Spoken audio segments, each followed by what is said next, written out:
सौराष्ट्रे सोमनाथं च श्रीशैले मल्लिकार्जुनम् उज्जयिन्यां महाकालम् ओङ्कारममलेश्वरम्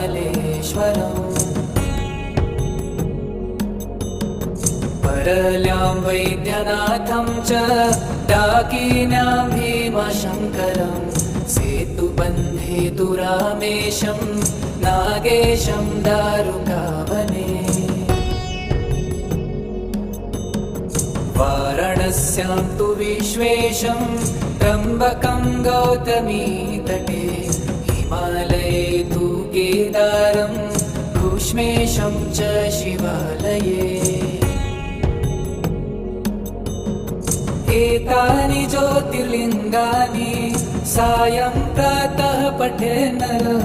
सप्तजन्म कृतं पापम्